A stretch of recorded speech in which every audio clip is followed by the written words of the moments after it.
அன்பு பார்த்தீங்கன்னா இப்பதான் வந்து உருப்படியான ஒரு விஷயத்தை வந்து பண்ணியிருக்காங்க. ஏன்னா அன்பு பண்ண இந்த விஷயத்தினால தான் நம்மள கையில வந்து இப்போ வந்து போலீஸ் ஸ்டேஷன்ல இருந்து உள்ள விட்டுருக்காங்க. ஏன்னா ஆரம்பத்துல இருந்தே வந்து அன்பு பயங்கரமா கத்திக்கிட்டே தான் இருந்தாரு. போலீஸ் ஸ்டேஷனுக்கு வந்து எங்க அக்காவை வந்து விட்டுருங்க, அப்படி இல்லை அப்படின்னா நான் என்ன பண்ணுவேன்னு எனக்கு தெரியாது, அப்படி இப்படின்னு சொல்லிட்டு பயங்கரமா கத்திக்கிட்டு இருந்தாரு. பத்தாததுக்கு அந்த இன்ஸ்பெக்டரும் பாத்தீங்க அப்படின்னா அதே போலதான் வந்து இவ வந்து ரொம்ப பேசிக்கிட்டு இருக்கேன் அப்படி இப்படின்னு சொல்லிட்டு ரொம்பவே 2 பேருமே கத்தி சண்டை போட்டுக்கிட்டு இருந்திருக்காங்க.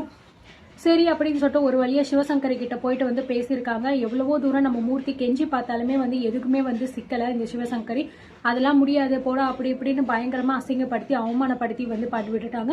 ஸோ இதனால அன்பு பார்த்தீங்கன்னா பயங்கரமா கோவப்பட்டுட்டு வந்து போயிட்டாரு. உன்னெல்லாம் திருத்தவே முடியாதுன்னு இப்படி போயிட்டு கேவலமா அவங்க காலில் விழுந்துகிட்டு இருக்க அப்படிங்கிற மாதிரிலாம் வந்து சொல்லிட்டு கோவப்பட்டு போயிடுறாரு. இந்த பக்கம் நம்ம எழில பார்த்தீங்கன்னா உள்ள ரூம்ல இருந்து வெளியில எங்கேயோ கூட்டிட்டு போறதுக்காக வந்து ஸ்ட்ரெச்சர்ல எடுத்துட்டு வராங்க. கரெக்டா அந்த நேரம் அங்க மூர்த்தி பாத்தீங்கன்னா நின்று அழுதுகிட்டே இருக்காங்க. சோ எலியில வெளியில கூட்டிட்டு வர்றதை வந்து தீபிகாவும் சிவசங்கரையும் வந்து பாத்துறாங்க. ஐயோ ஆண்டி எலியில கூட்டிட்டு வர்றாங்க, இந்த ஆள் வேற பாத்துட்டாருன்னு பெரிய பிரச்சனை ஆயிருமே அப்படிங்கிற மாதிரி வந்து சொன்னதுனால சோ எப்படியோ சிவசங்கரி வந்து இன்னும் என்னடா இங்க நின்றுகிட்டு இருக்கா போடா அப்படின்னு சொல்லிட்டு பாத்தீங்கன்னா நம்ம மூர்த்தியை வந்து தள்ளி விட்டுறாங்க. அந்த நேரம் பார்த்து கரெக்டா வந்து எலிலையும் வந்து அந்த இடத்துல வந்து கூட்டிட்டு போயிடுறாங்க. மேபி இந்த விஷயத்த பார்த்தீங்கன்னா நம்ம அன்பு தான் பார்க்க போறாருன்னு நினைக்கிறேன்.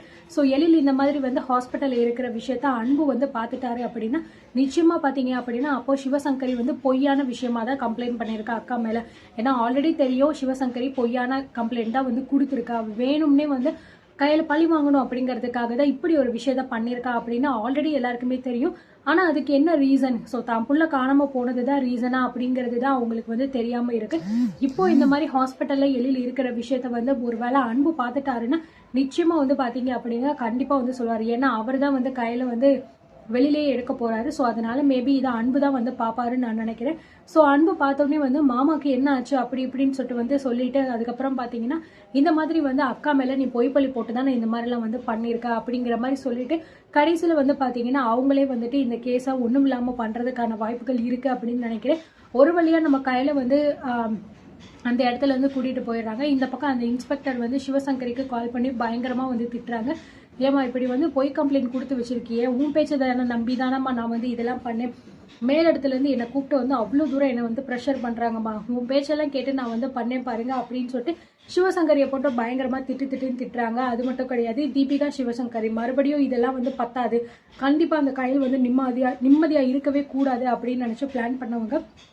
ஸோ முன்னாடி இந்த தீபிகா சொன்னா இல்லையா இந்த மாதிரி அந்த கௌதம் டாக்டருக்கும் கையலுக்கும் வந்து தொடர்பு இருக்கு அப்படின்னு சொல்லிட்டு இதெல்லாம் ப்ரெஸ்ல எல்லாம் பரவ விடணும் அப்படின்னு அந்த வேலையை இப்போ கரெக்டாக வந்து பார்த்துருக்காங்க. அந்த இன்ஃபர்மேஷன் வந்து மீடியாவில் பயங்கரமாக வந்து வைரல் ஆகிக்கிட்டே இருக்கு. ஸோ இந்த விஷயம் பார்த்தீங்கன்னா கயல் வீட்டில் இருக்கிற யாருக்குமே தெரியாது. ஸோ கயலை வந்து வீட்டுக்கு கூட்டிட்டு வந்து எல்லாருமே ரூம்ல உட்காந்து வந்து பேசிக்கிட்டு இருப்பாங்க.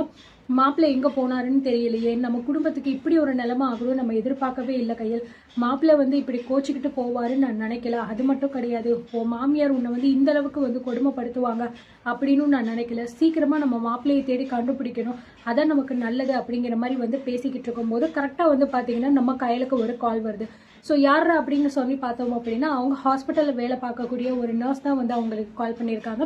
கயல் என்ன பண்ணிக்கிட்டு இருக்கீங்க நீங்க அப்படிங்கிற மாதிரி கேட்கும்போது நான் வீட்டில் தான் இருக்கேன், ஏன் என்னாச்சு அப்படின்னு கேட்குறாங்க. கயல் உங்களை பற்றி ரொம்பவே தப்பான விஷயம்லாம் வந்து நியூஸில் வந்துக்கிட்டு இருக்கு, நீங்கள் இன்னும் அதை பார்க்கலையா, தயவு செஞ்சு நீங்கள் வந்து உங்கள் மொபைலில் நீங்கள் ஆன் பண்ணி பாருங்கள், அப்போ தான் உங்களுக்கு என்ன நடக்குதுன்னு தெரியும் அப்படின்னு சொன்னோடனே ஸோ கையிலும் பார்த்தீங்க அப்படின்னா விறுவிறுன்னு வந்து கட் பண்ணிவிட்டு மொபைலில் வந்து நியூஸை வந்து பார்க்கும்போது அப்போ தான் வந்து பயங்கரமான அதிர்ச்சியான ஒரு விஷயம் வந்து தெரியுது. என்னன்னு பார்த்தீங்க அப்படின்னா ஸோ கையலுக்கும் இந்த மாதிரி வந்து அந்த கௌதம் டாக்டருக்கும் வந்து கள்ள தொடர்பு இருக்கு.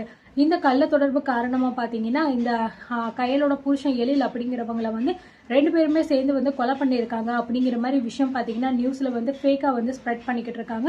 ஸோ இந்த விஷயம் பார்த்தோன்னே வந்து கையலுக்கு அப்படியே மனசு உடஞ்சே போயிடுது, வாழ்க்கை மொத்தமே போயிருச்சு அப்படிங்கிற மாதிரி ஒரு ஃபீல். ஏன்னா இப்படிப்பட்ட ஒரு விஷயத்த பார்த்தீங்க அப்படின்னா மீடியாவில் வந்து ஸ்ப்ரெட் ஆயிருக்கு அப்படின்னா அது ரொம்ப பெரிய விஷயம் தான். அது மட்டும் கிடையாது, வீட்டில் இருக்கிற எல்லாருமே இந்த விஷயத்த வந்து கேட்டுறாங்க. ஸோ கேட்டோடனே எல்லாராலையுமே என்ன பதில் சொல்றதுனே தெரியல, அந்த அளவுக்கு மனசு உடைஞ்சு போய் நிற்கிறாங்க. ஐயோ என்ன இது, இப்படிலாம் வந்து பண்ணியிருக்காங்களே மீடியாவில், என் பொண்ணு எந்த தப்பும் பண்ணலை, இப்படி என் பொண்ணுக்கு இப்படி ஒரு தண்டனையா அப்படின்னு சொல்லிட்டு பார்த்தீங்கன்னா காமாட்சியும் பயங்கரமா வந்து அழுக ஆரம்பிச்சிடுறாங்க. ஸோ கயல் வந்து அப்படியே ஃபீரியஸ் ஆகி உட்காந்துருக்காங்க. என்னடா இது, நம்ம மேலே இப்படி ஒரு பழி வந்து போட்டுட்டாங்களே, நம்ம யாருக்கு என்னடா துரோகம் பண்ணோம் அப்படின்னு பயங்கரமா பார்த்தீங்கன்னா அழுக ஆரம்பிச்சிடறாங்க.